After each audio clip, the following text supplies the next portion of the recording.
Welcome to our broadcast, weekly broadcast. We have a special guest today, and very honored to receive Congresswoman Rashida Tlaib, the first Palestinian American and first Muslim woman from our community to enter the Congress with Ilhan Omar from Minnesota.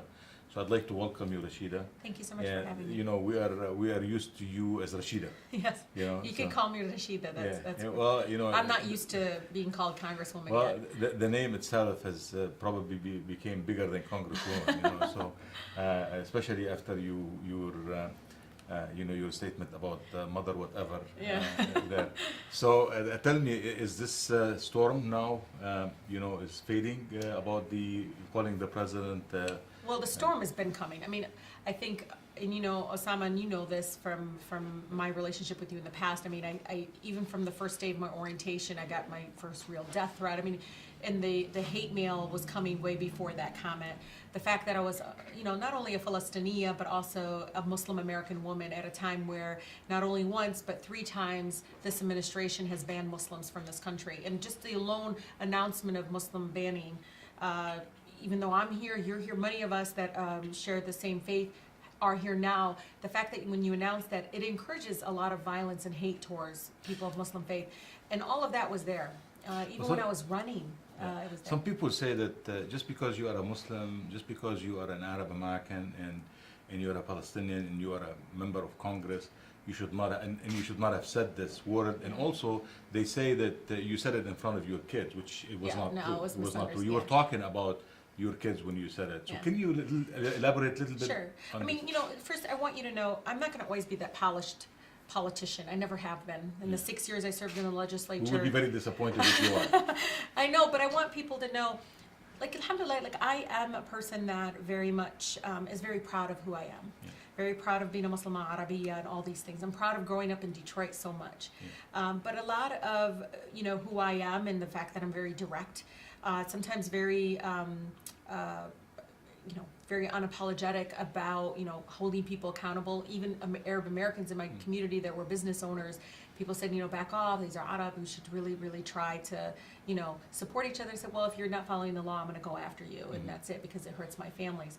But I want you to know, of course, I want to be able to represent our community.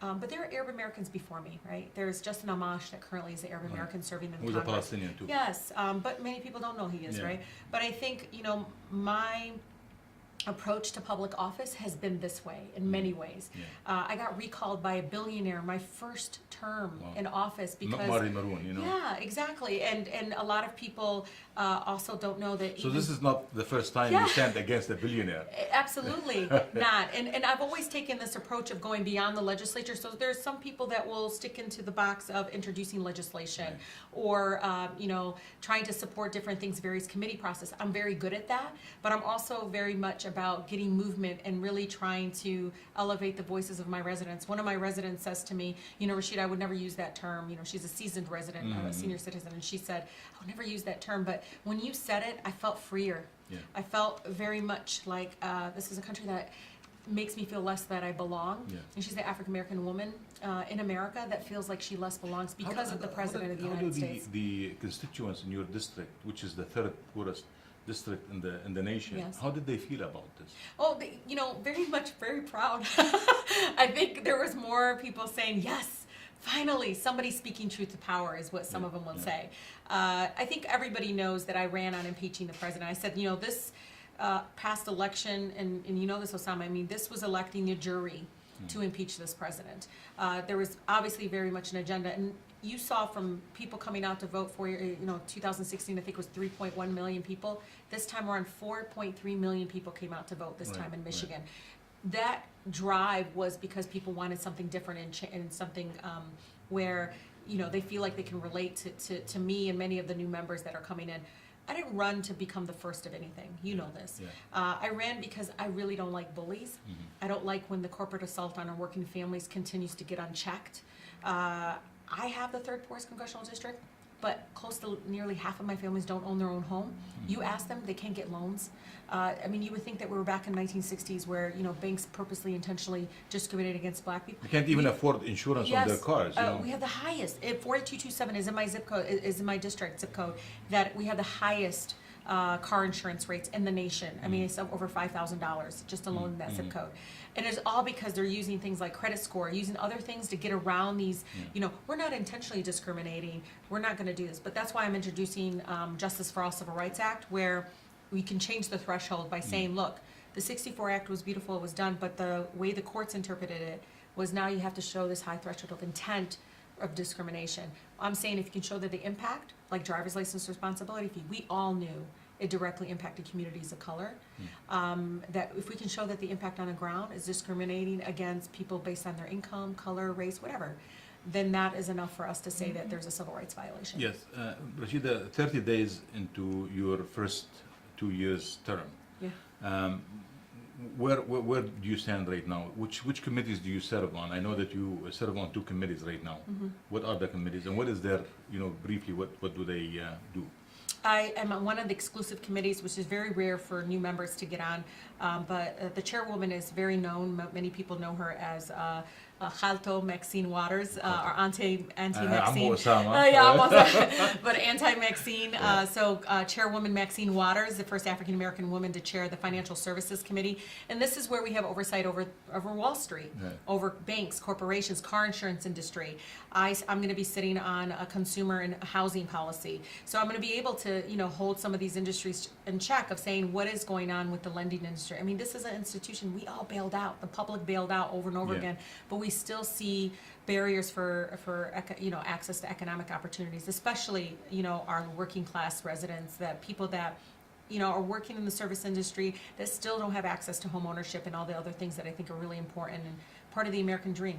Yeah, what's the other committee that you are on? So even though I said what I said, Chairman of the Oversight Committee, Elijah Cummings, is a legend, has asked me, along with many of the other incredible progressive women like Alexandria Ocasio-Cortez, Ayanna Pressley, Katie Hill, and so us 4 new kind of members are now on the House Oversight Committee. And this is where the impeachment process can begin. You know, I always tell people, think of Law and Order. You know, the first part of the show is the investigation, the process, and it goes, you take all that information, you send it to the courts. And in this case, we send it to the Senate to basically be able to proceed to impeach this president. But many people, when you talk about impeachment, it comes to mind the Mueller investigation and whether the president has done something wrong with the Russian interference.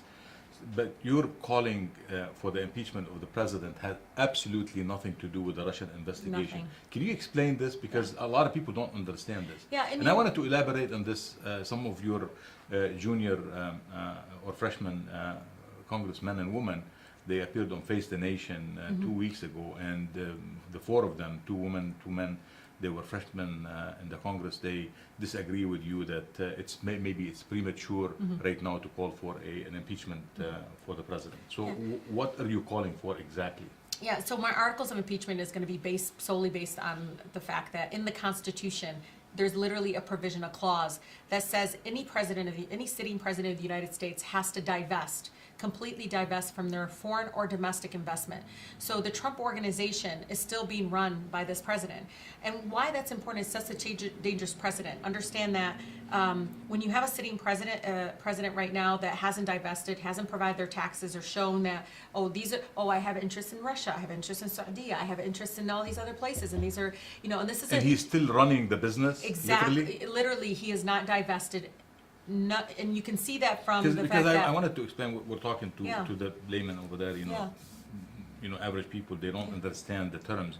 When you're saying that he has not divested, it means that he's still operating as a White House, you know, president in the White House. He's still running his own business. So he hasn't disconnected with his businesses. Right. So basically, you know, even anybody, it creates conflict, right, Osama? So they know this is a part-time gig. They're not going to be there forever. So you have, you know, say something comes up and it is something that's a national security issue, or it's something very important to the American people. When that comes before that president, they're going to be like, I don't know, that might impact my Trump organization in Russia, or that might impact my business interest here or there.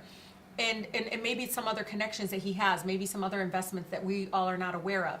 The fact that there's no transparency at all, there's no accountability to this president because we have no idea what his investments are. Because he refuses, honestly, refuses to issue his tax, to provide his taxes. He refuses to show that there's any kind of conflict of interest or so forth. So this is more than about Russia. This is about, we don't want a CEO basically in the White House running his businesses. So he's not making decisions on the best interests of the American people, but the best interests of his corporation. And that conflict is dangerous because guess what? We have more CEOs and others running for president now. There's going to be others that come down the line. And if we set that precedent to say, oh, well, it's not strategically, we should wait for them. People don't really, honestly, I've talked to my residents. They don't talk about Russia, Osama.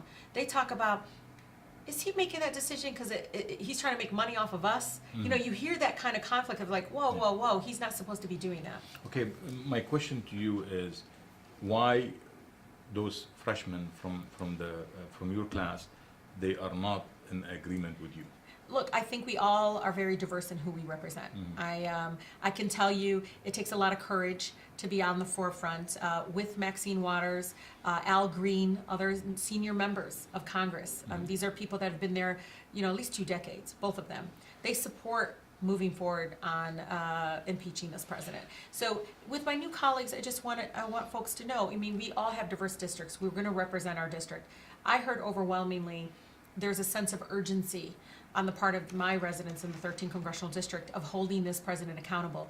They know he's shady. They know something's wrong, that these decisions are not being made because it's the right thing to do or it's in compliance. They know that, he is running the Trump organization with his family, who's very much right there, right-hand person from his son-in-law to his daughter, all of them, and they're basically running a company out of the White House.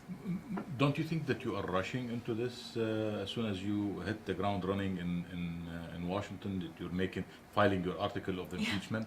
Well, I'm going to be. Some people are saying that it's premature, Well, I'm not the only one. So there's 3 others that have filed articles of impeachment. So know that it's not just me, but understand we only have 2 years. But also, these are years I can't get back from my residents. But doing articles of impeachment doesn't make him impeachable. Like, it just basically opens up the books, is what I call it. Provides an avenue to be able to have this transparent conversation. Is there a conflict of interest in having a president that hasn't divested in his businesses? I know that in the Congress, 435 members in the U.S. House of Representatives, they have caucuses. So apparently you're not in the Black Caucus, but Ilhan Omar is in the Black she's Caucus. African, Okay, because she comes in from Somalia, and Somalia is designated an African nation. But my question to you is, which caucus do you belong to right now in the Congress? Yeah, so one of the largest caucuses is 92 members, is the Congressional Progressive Caucus. Okay. This is co-chaired by people that are supporting Medicare for All, supporting a lot of accountability when it comes to campaign finance laws, a lot of that progressive agenda that I ran on for $15 minimum wage increase, accountability on the environmental justice issues that I'm very passionate about. Do you believe we can afford a Medicare for all? Yeah, absolutely. We do? We can afford to go to war. We can afford Medicare for all, Osama. I mean, you know better than me. Well, I always tell people, go to I'm totally against wars. Yeah, but Department of Defense, you go there every single day, just every single day. You can go on a Saturday. You can go right now to Department of Defense website. You can see what we're contracting out from things that are completely just, for me, disconnected with really keeping us safe, and more for the fact that we are becoming, what I call a for-profit industry in our education. Did you see what's happening in our education system? Corrections, and now even wars are now becoming more of a for-profit, corporate-led industry. And that's what's so scary, is that when we come to the table for a Green New Deal, we come to the table for Medicare for All, even just talking about my Justice for All Civil Rights Act of holding corporations accountable, all of that, you hear this kind of pushback, but understand, government's supposed to be about people. And many of my colleagues, over half of them are millionaires. They're in an income bracket that's completely disconnected with the majority of American people. So you have somebody like me and others that come in that have college debt, to understand mortgage issues, to understand all the challenges from even getting access to health care. We see this sense of urgency for Medicare for All, where others say, no, that's, well, that's because they have access to quality health care because of the fact that they can afford it. I sat in a hearing, my first hearing, and heard a woman lost her daughter at 6 years old because she couldn't afford insulin. There's a sense of urgency. If we can't You hear afford- about these stories in the third world countries. Yeah, Not but there should be a sense of urgency of Right. we need to fund Medicare for all. We need to, and if we can find money for a wall, he's telling me we've got money for a wall, then we can find money for healthcare. I know we're running out of time, but Yeah. I wanted to talk to you about, every time I go Facebook or Twitter and the internet, I can see so many articles against you, like being the Palestinians, against Israel, against you're anti-Semitic, you're making statements that are anti-Semitic and described as anti-Semitic. Sure.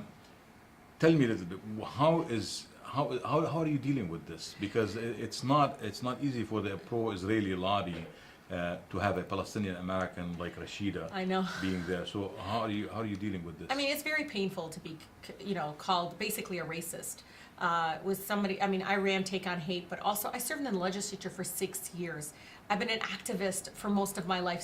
Right out of college, I have never ever supported any form of hate. I'm for justice and human rights and all these things. And so for me to stand up and say, young people across campuses all around the nation supporting economic boycotts of the state of Israel. Even that those are the same people that if you looked at in the 1980s, these are the same people that supported, boycotts towards South Africa, to stop the apartheid in South Africa. I mean, so much of our history and so much of what we do as freedom of speech is through economic boycott. Where would we be without the Montgomery bus boycotts? Where would we be without access to economic boycotts and the right for that to be protected under the First Amendment? If it wasn't for boycott, we would not have a women's right or civil rights. Anything. And growing up in Detroit, I just, you don't stand by when other people's rights are being Right. violated. So I stand up for the fact that they are individuals that deserve the right to economically boycott. And if it's a state of Israel, state of Israel. But that's all obviously being translated into, she must be anti-Semitic because it's a Jewish state. But understand, my grandmother lives there, right? And it's a very personal issue to us. We don't see this as a Jewish, Muslim, or Arab or Jew. We don't. Honestly, we see this as human dignity issue. And I think, An occupation of absolutely. But Osama, I just want to have a trip to go to talk to humanitarian organizations, both in Israel and Palestine, not just in Palestine. Yeah, what about this? I mean, Yeah, they're trying even to that prevent alone. you from going. Yeah, even that they can't. But even that is alone being translated and somehow I'm anti this or anti that. No, I'm pro human rights, pro justice, equality. One day, inshallah, my grandmother, my Siti, who lives in the West Bank, she doesn't see anybody, she sees people as human beings. She doesn't even know what their faith is. She looks at them really honestly as an equal. And if you meet this woman, she's an amazing woman, and she deserves to live with some sort of human dignity. And if there are people that are Americans in this country that want to exercise their First Amendment right to say, yes, I agree with that, and we should stop this kind of form of oppression on her, then that should be allowed. So what but do it's you hard. think of the anti-BDS laws that have been Yeah. popping out in 26 states, and now the Senate voted to support something like this. Now it's being advanced to the Yeah. floor. It's 74 senators voted for it. It's unconstitutional, but it's also a slippery slope. What's next? When are you going to, so you're going to try to limit our right to speak out against injustices? Now, who's next? Now today it was Israel, but like tomorrow, what if it's another country? That's We will be meeting with Senator Debbie Stabenow here in this office next week to talk about the issue of anti-BDS and laws and her vote to support, to advance it to the Senate floor. I would challenge you all not to even call it anti-BDS. It's anti-speech. It's anti-speech. Because it's basically saying you should not be able to have a right, your First Amendment right, to economically boycott another country. So we can boycott And we've General done Motors, this. we can boycott Yes. Ford Motor Company, but I we cannot boycott boycott Little Israel. Caesars because of what they did to my city, shifting all that money away from school aid into a And what adult is it? playground. What is it with with you? Leading a demonstration during the International Auto Show. I didn't against lead it. GM. I just attended. So So there were members of Congress inside with their tuxedos, and you were on the outside with the people demonstrating against GM. So what was the issue this with is who I am. Yeah. I could tell you, my General Motor workers, some of them Sean and all these other people that work at the plant in Hamtramck.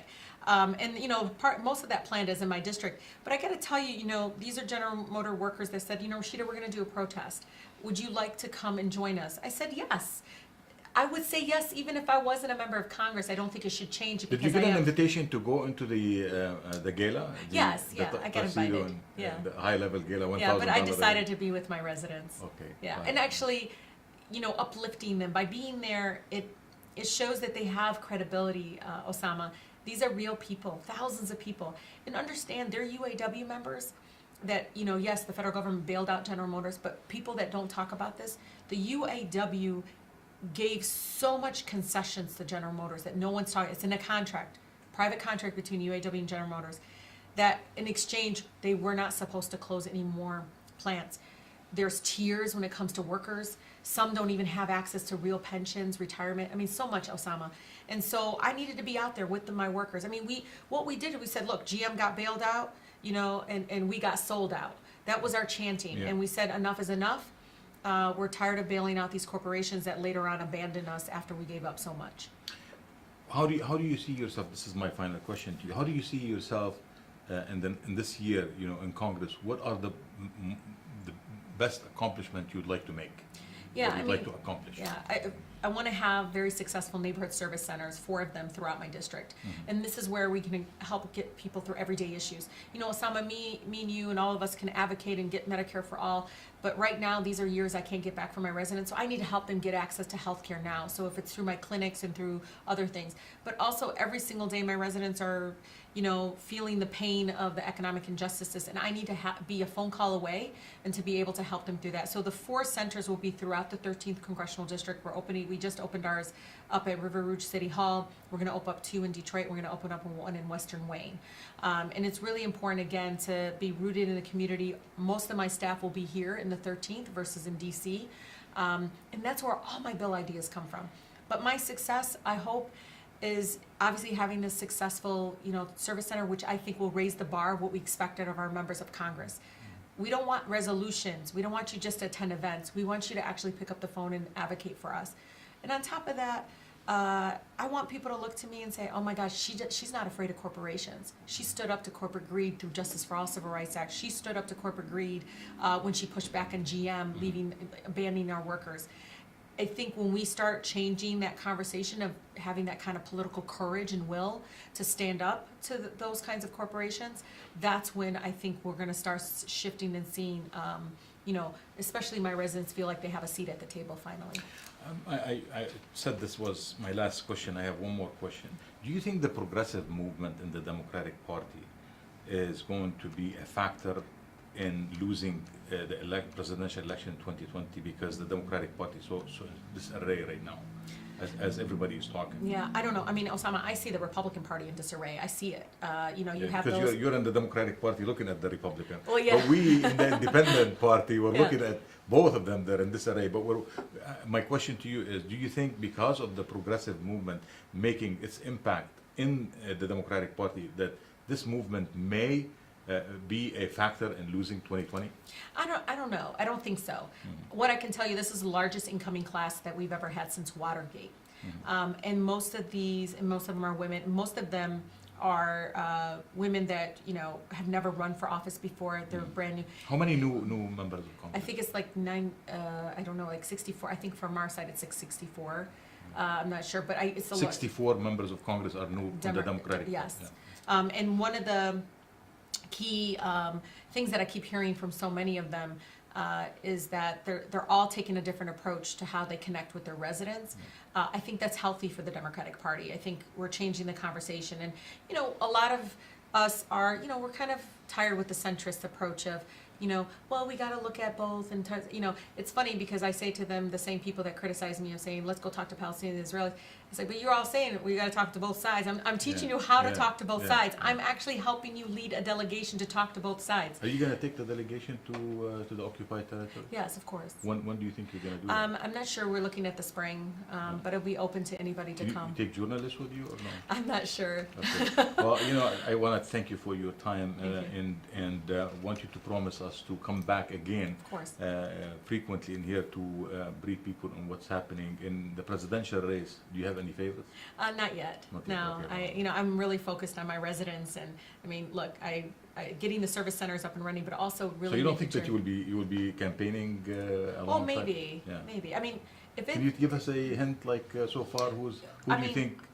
it's really important for me to have a candidate that, if you look at their campaign finance report, it's not filled with corporate PACs. Okay. That's very important to me. And I need to be the watchdog for my residents who may not know how to go to those reports to be able to tell them, I just want you to know 20% of this person's campaign finance, donate, or their donations come from this industry. Right. Because we're never gonna get climate change, Osama, we're never gonna be able to get really true equity and education funding if we start looking at these people's campaign finance reports and we see the DeVosses, all these other people. Well, there are so many things, Yeah. to talk about. We could be sitting here for hours I and know. talking, and I think that you are very interesting. And also the job that you have put forward, like you wanted to do is a big, huge job. We wish you the luck, best of Thank luck. you. And, we will meet again Yes, soon. hopefully. Yeah, thank right? you very much. Thank Yes, you very of much. course. Thank you Thanks, so much. Rashida.